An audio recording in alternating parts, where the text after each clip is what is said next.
But I was raised a Catholic, and I am so happy that Pope Francis is out there. We need to study, how did he win that election? This is a Machiavellian Pope. I'll tell you how he won it.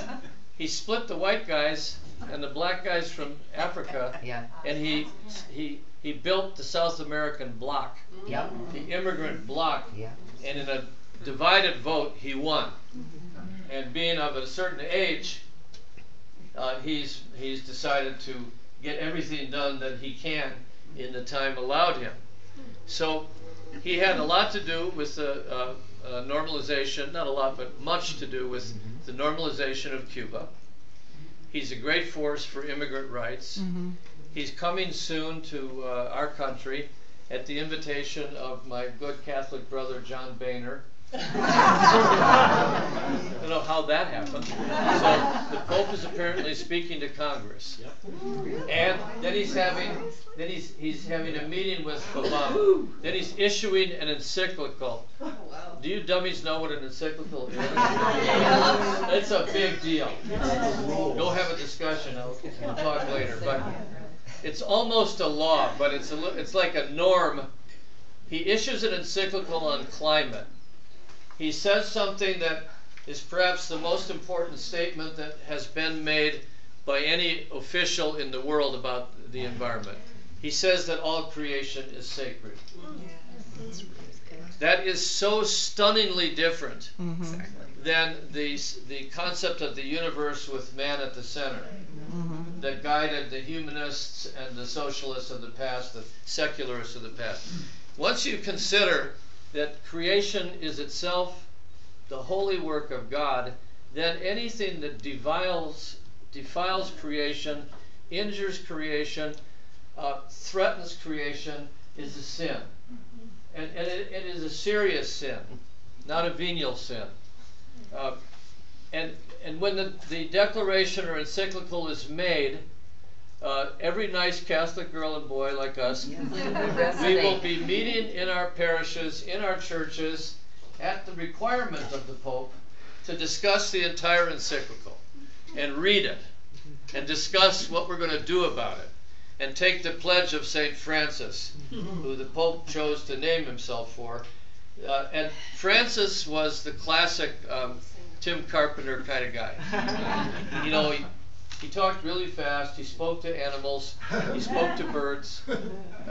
He had a patient girlfriend, St. Clair, and he represented the poor in a church of the rich. And when he died, the church did what the church always does. They invited his followers to join an order. That's death. That's like a political party. They became the Franciscans, right? And I think my research indicates Francis died of a broken heart. Because he knew it was up, that he was not going to be able to leave the church, nor was he going to be able to reform the church, but his followers wanted to join the church and be pragmatic insiders, and the church gave them an order. And also, this is another thing the church does, they named Francis a saint. Saints are the people that are no longer threatening, but give hope to future generations of young people, including this Pope, who had this thought that he would name himself after Francis, because Francis loved the animals, Francis loved the poor, Francis loved the environment. So he didn't tell anybody in his campaign who he would call himself after, but as soon as he was named, he took the name Francis. So this is a very good issue for us. There are 78 million Catholics in the United States. The Catholics who are Latino are more than half, and they'll be with the Pope to a man or woman.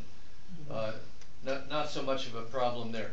The other Catholics are very interesting. They're Irish, Italian, German, right? They're swing white voters. They're the white ethnics. They're the ones that decide elections in places like Ohio. They're key voters. And And this is a weapon to take into the discussion about environment versus jobs in the churches and in the parishes, not in politics, but let people think what the Pope has said. And if you're doing anything like the XL pipeline or fracking, is that actually a sin? Is that a threat to creation? Is that what the Pope means by this stuff about the environment is sacred?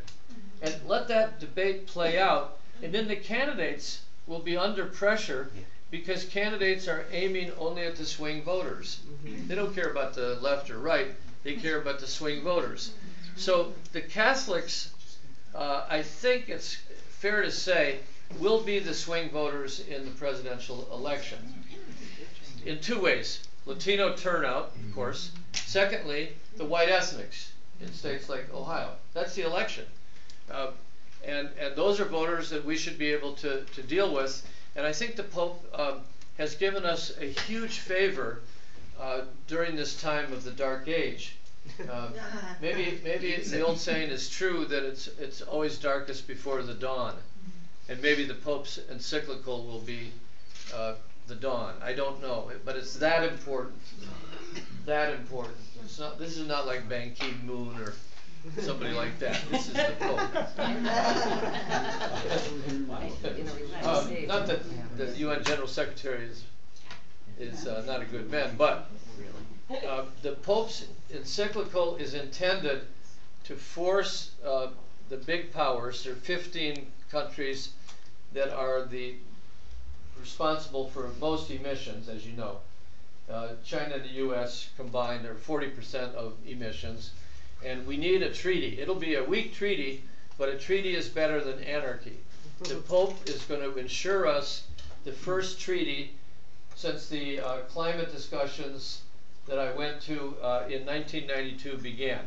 I won't go again. I find them abominable, a heresy, but I understand as a lawmaker that having a treaty, however weak, is better than no treaty, because when you have no treaty, then all anarchy is loosed on the world. Everybody goes right back into their polluting, narcissistic, and competitive ways.